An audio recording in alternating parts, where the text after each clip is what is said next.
Hello aspirants.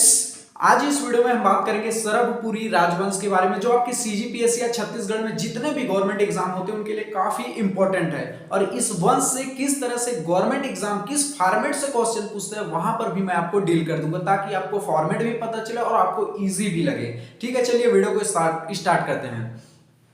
आज का जो वंश है सरबपुरी वंश, इसको और किस अन्य नाम से जाना जाता है इस वंश को, ये आपको क्वेश्चन में देखने को मिलता है। तो ठीक है, तो सरबपुरी जो वंश है इसको अमरार्य कुल और अमरज कुल, ये इनके अन्य नाम है। इस वंश को अमरार्य कुल और अमरज कुल के नाम से भी जाना जाता है। इतना आपको ध्यान में रखना। बहुत बार गवर्नमेंट एग्जाम में आपको ऑप्शन दे दिया जाता है सरबपुरी वंश को और किस नाम से जाना जाता है, तो आपको पता होना चाहिए अमरार्य कुल या अमरज कुल के नाम से जाना जाता है। इनका जो शासन काल है, उनके ईयर को भी आपको मैच द फॉलोइंग में पूछा जाता है। तो इनके शासन जो काल है, उनका ईयर है 5वीं से 6वीं शताब्दी। आपको इतना ध्यान में रखना है, 5वीं 6वीं शताब्दी। ठीक है, और गवर्नमेंट एग्जाम में चाहे सीजीपीएससी हो, सीजी व्यापम हो या छत्तीसगढ़ में जितने भी गवर्नमेंट एग्जाम होते हैं, इनके फॉर्मेट को लेकर किस तरह से पूछा जाता है वहां पर मैं आपको डील कर दूंगा। मुख्यतः इनके शासकों को लेकर क्वेश्चन पूछे जाते हैं। छत्तीसगढ़ आप प्राचीन इतिहास में देखेंगे या मध्यकालीन इतिहास में, तो मैक्सिमम इनके शासकों के क्रम पूछे जाते हैं, या इनके शासकों के जब ये शासन कर रहे थे तो इनके समय क्या क्या घटनाएं हुई, महत्वपूर्ण बातों को पूछा जाता है। इसलिए आपको ध्यान में रखना, इन बातों को आप माइंड में एक सेट कर लीजिए कि इनके शासकों को पूछा जाता है या इनके ईयर को पूछा जाता है, या फिर जब ये शासक जो है शासन कर रहे थे इस समय क्या कौन से मंदिर का निर्माण कराया, कौन से इनके अभिलेख है, कौन से ताम्रपत्र हैं। ठीक है, इस तरह से इनसे क्वेश्चन देखने को मिलते हैं। चलिए सरबपुरी वंश के जो शासक है उनके बारे में हम चर्चा करेंगे। सबसे पहले सरबराज, इसी के नाम पर इस वंश का जो नाम है सरबपुरी वंश पड़ा। ठीक है, सरबराज जो है सरबपुरी वंश का संस्थापक है। ठीक है, सरबराज जो है सरबपुरी वंश का संस्थापक है। इनको किस तरह से पूछ दिया जाएगा, सरबपुरी वंश का संस्थापक कौन है, तो सरबराज। ठीक है, इनका जो नाम का उल्लेख है, सरबराज का जो नाम है कहां हमें देखने को मिलता है, तो भानुगुप्त के एरण अभिलेख में। भानुगुप्त के एरण अभिलेख में हमें सरबराज की जानकारी मिलती है। और सरबराज ने अपने सिक्कों में संस्कृत का प्रयोग किया था, इसको आपको ध्यान में रखना है। इसको किस तरह से पूछ दिया जाएगा, उस शासक का नाम बताइए जिसने अपने सिक्कों में संस्कृत का प्रयोग किया है, तो वह शासक का नाम है सरबराज। ठीक है, सरबराज जो है सरबपुरी वंश का प्रथम शासक रहा है, इतना आपको ध्यान में रखना है। अगले हम जो शासक की बात करेंगे, नरेंद्र। नरेंद्र जो है वैष्णव धर्म के अनुयायी थे या वैष्णव धर्म को मानते थे, इतना आपको ध्यान में रखना है। और नरेंद्र से महत्वपूर्ण जो फैक्ट्स पूछे जाते हैं उनको मैं डील करते चला जा रहा हूं। सबसे पहले ध्यान रखना है, वैष्णव धर्म के अनुयायी थे नरेंद्र। इनके 2 ताम्रपत्र आपको ध्यान में रखना है, that is a most important. खैर मैं जितने वीडियो बनाता हूं या जितने भी टॉपिक को लेता हूं, that is a most important, but जो इंपॉर्टेंट है इस टॉपिक को लेकर के उसको मैं एग्जैक्ट आपको बताते चला जाता हूं।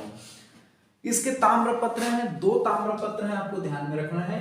एक पीपरदुला और दूसरा है क्रुद ताम्रपत्र। पीपरदुला ताम्रपत्र और क्रुद ताम्रपत्र, इसको गवर्नमेंट एग्जाम में किस तरह से पूछता है, पीपरदुला ताम्रपत्र किस शासक से संबंधित है, ठीक है, या क्रुद जो ताम्रपत्र है किस शासक से संबंधित है, इस तरह से आपको पूछेगा गवर्नमेंट एग्जाम में। इसलिए आपके माइंड में फॉर्मेट भी पता होना चाहिए कि गवर्नमेंट एग्जाम में पूछता किस तरह से है। ठीक, नरेंद्र ने अपने ताम्रपत्र में खड्गधारा जीत भूर्वय, खड्गधारा जीत भूर्वय, ये इनके सील में या ताम्रपत्र में लिखवाया था, जिसका मतलब होता है तलवार की धार से सारे विश्व को जीत लेने वाला। तलवार की धार से सारे विश्व को जीत लेने वाला, जिसका मतलब होता है तलवार की धार से सारे विश्व को जीत लेने वाला। ठीक है, ये जो लाइन है आपको गवर्नमेंट एग्जाम में दे दिया जाएगा, खड्गधारा जीत भुवय, यह किस शासक ने अपने ताम्रपत्र में लिखवाया था? खड्गधारा जीत भुवे, जो ताम्रपत्र में ये जो लाइनें हैं किस शासक ने अपने ताम्रपत्र में लिखवाया था? ये आपको शासक का नाम या इनकी लाइन को पूछा जाता है। या तो खड्गधारा जीत भुवे का मतलब क्या होता है? तलवार की धार से सारे विश्व को जीत लेने वाला। ये पॉइंट आपको ध्यान में रखना है। ये शासक थे नरेंद्र। ठीक है, अगला शासक की हम बात करेंगे प्रसन्नमात्र। जो प्रसन्नमात्र जो शासक आए, इन्होंने अपनी राजधानी बदल दी। इन्होंने प्रसन्नपुर मल्हार में अपनी राजधानी बना दी। जितने भी शासक आते हैं वे अपने हिसाब से, अपनी स्वेच्छा के हिसाब से या अपनी सुविधा के हिसाब से, जहां उनको शासन करने में आसानी हो वहां से अपनी राजधानी वो चेंज कर देते हैं। जितने भी आप शासक देखेंगे वो अपने सिक्का में भी परिवर्तन कर देते हैं, अपने हिसाब से मुद्रा, अपनी स्वेच्छा हिसाब से मुद्रा चलाते हैं। ठीक है, तो उसी प्रकार जो प्रसन्नमात्र है, इन्होंने अपनी राजधानी परिवर्तन करके प्रसन्नपुर मल्हार को अपनी राजधानी बनाया। इसको किस तरह से पूछ दिया जाएगा? प्रसन्नपुर को राजधानी किस शासक ने बनाया? तो प्रसन्नमात्र ने। इतना आपको ध्यान में रखना है।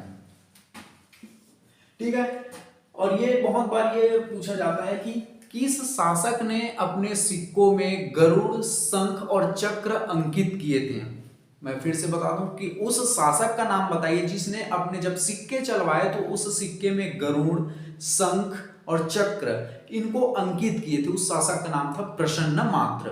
ठीक है, मैंने अभी बताया कि जितने भी शासक आए उन्होंने अपने हिसाब से राजधानी, अपने हिसाब से सिक्का चलवाया। तो और बहुत से अभिलेख, उस समय क्या होता था, ये जितने भी शिलालेख का मतलब होता है पत्थरों पर लेख लिखवाना। उस समय तो कोई यूट्यूब, फेसबुक, इंस्टाग्राम वगैरह होते नहीं थे, ना तो कोई टीवी चैनल, दूरदर्शन चैनल, ना तो कोई न्यूज चैनल होता था। उस समय जो राजा होते थे वो अपने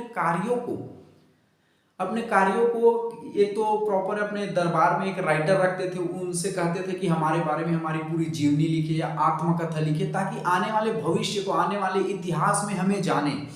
तो ये लोग जो होते थे अपने दरबारी कवि रखते थे, जो अपने दरबारी कवि होते थे या अपने बारे में खुद लिखवाते ताकि आने वाले इतिहास में हमें जाने। इन्होंने जो भी बहुत से ऐसे शासक हुए जो अपने दरबारी कवि रखते थे, इन्होंने अपने बारे में अपने स्वतः लिखवाते थे कि हमने यहाँ युद्ध किया, इस शासक को यहाँ से हराया, यहाँ हमने जीता, इस साम्राज्य को जीता, हमने ऐसे ऐसे सिक्के चलवाए, सिक्के में हमने क्या क्या अंकित करवाए हैं। कहने का मतलब ये चीज है कि उस टाइम पर शिलालेख हो गया या ताम्रपत्र हो गया या तो सिक्के, इन्हीं से जानकारियां इन शासकों के बारे में मिलती है। ठीक है, तो कौन सा ऐसा शासक है जो गरुड़, शंख, चक्र अंकित करवाया था? तो प्रसन्नमात्र ने करवाया था। अभी देखना कि अभी नरेंद्र मोदी जी ने जैसे आया तो अपना करेंसी ही बदल दिया अपने शासनकाल में। पंजे का जो एक सिक्का था उसमें देखना कि 75 वर्ष आजादी के अमृत महोत्सव ऐसे करके लिखा होता है। तो कहने का मतलब ये चीज है कि जितने भी शासक आते थे वो अपने हिसाब से सिक्के चलाते थे, उसमें अपने हिसाब से कुछ अंकन करवाते थे। तो गरुड़, शंख और जो चक्र है, गरुड़, शंख और चक्र किस शासक ने अपने सिक्के में चलवाया तो उसका नाम था प्रसन्नमात्र। इनके शासन काल में कौन कौन से मंदिर बने उनको पूछ दिया जाता है, और ये मंदिर कहाँ है इनको और अच्छी तरह से पूछा जाता है, इसलिए आपको ध्यान में रखना है। पातालेश्वर जो मंदिर है कहाँ है, इनको बहुत बार गवर्नमेंट एग्जाम में पूछ भी चुका है। तो पातालेश्वर जो मंदिर है मल्हार में है, इतना आपको ध्यान में रखना है। इनको भी बहुत बार पूछा है कि डिंडनेश्वरी मंदिर कहाँ है, तो डिंडनेश्वरी जो मंदिर है मल्हार में है। चतुर्भुजी जो विष्णु मंदिर कहाँ है, इनको भी पूछा जाता है, ये भी मल्हार में है। ठीक है, देवरानी जेठानी मंदिर कहाँ है, ये भी मल्हार में, आपको ध्यान में रखना है, बिलासपुर जिला के अंतर्गत आता है। अब अगले